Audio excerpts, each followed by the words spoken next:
مجھے پیغام آیا 2 دن پہلے ڈاکٹر یاسمین راشد کی طرف سے جیل سے، اور میں چاہوں گا کہ میں آپ کے سامنے وہ پیغام رکھوں، اور وہ یہ تھا کہ جی میرے پیپرز کی ویریفیکیشن کے لیے جو پروسیس ہے وہ کمپلیٹ نہیں ہونے دیا جا رہا، ہمارے حلقے کے اندر جو ورکرز ہیں ان کو ڈھونڈ کے چھاپے مار کے گرفتار کیا جا رہا ہے.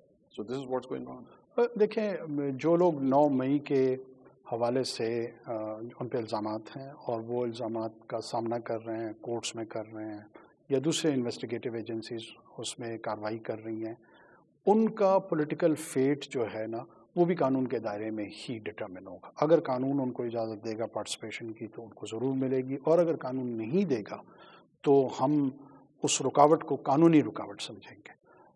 ادر دین 9 مئی کی انوالومنٹ میرے خیال میں باقی تمام لوگوں کو الیکٹورل پروسیس میں ایک اور فارمولا انگیج ہونے کی اجازت. ایک اور فارمولا بھی ہے ساری چیز کے اندر، اور وہ فارمولا یہ ہے جو لگ رہا ہے کہ اگر آپ ایک فلاں سیاسی جماعت کے اندر چلے جائیں، آپ بے شک پاکستان تحریک انصاف سے آپ کا تعلق تھا، بے شک آپ 9 مئی کے اندر ملوث تھے، لیکن اگر آپ ایک اسپیسیفک سیاسی جماعت کے اندر چلے جائیں تو آپ کے سارے گناہ دھل جائیں گے.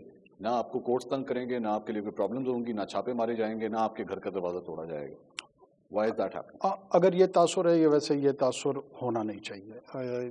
9 مئی کو میں ان پرنسپل سمجھتا ہوں کہ اس کو لاجیکل کنکلوژن تک پہنچنا چاہیے، کیونکہ وہ ہمارے سوشل آرڈر کا جو ایگزسٹینشیل اس کے سامنے تھریٹ تھا، اور میں اس کو بہت سنجیدگی سے لیتا ہوں. اگر کوئی لوگ اپنی پولیٹیکل ایفیلیشن چینج کرتے ہیں، اس میں ان کو لینینسی دکھائی دیتی ہے، میرے خیال میں قانون کو قطعاً یہ لینینسی شو نہیں کرنی چاہیے، ڈسپائٹ وہ کسی بھی جماعت سے ان کا تعلق ہو. ان کو قانون کا سامنا کرنا چاہیے. They should face that. جب سے میں آپ کا یہ انٹرویو کر رہا ہوں تب سے لے کر آپ تک ایکچولی آپ میری ساری باتوں سے ایگری کر رہے ہیں کہ ایسا ہونا نہیں چاہیے، یہ بھی نہیں ہونا چاہیے، وہ بھی نہیں ہونا چاہیے، لیکن یو ہیو ٹو ایڈمٹ کہ یہ ہو رہا ہے. This is what's happening right under your watch. نہیں، ناٹ انڈر مائی واچ کہ میں نے یہ پالیسی دی ہوئی اور اس پالیسی کی امپلیمنٹیشن کیئر ٹیکر گورنمنٹ دے رہی ہے. ہمارے ہاں پولیس کا بھی ایک نظام موجود ہے، دوسرا نظام کے پلیئرز موجود ہیں. اگر کہیں پر اس میں لوگوں کو ایز آؤٹ کیا جا رہا ہے تو دوبارہ میں کہوں گا یہ ڈومین ہوگا الیکشن کمیشن آف پاکستان کا کہ وہ اس کو ضرور مانیٹر کرے.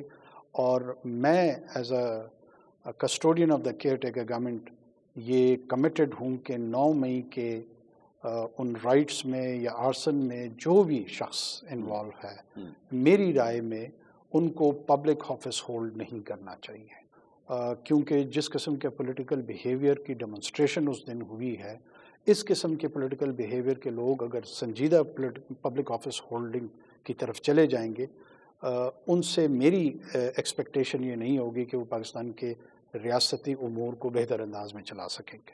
ایک آدمی یعنی اس میں عمران خان صاحب بھی آتے ہیں، اس میں آپ بھی آ سکتے ہیں، میں بھی آ سکتا ہوں، عمران خان صاحب بھی آ سکتے ہیں، انوار بھی آ سکتے ہیں. سینٹرل فگر تو وہی ہے نا.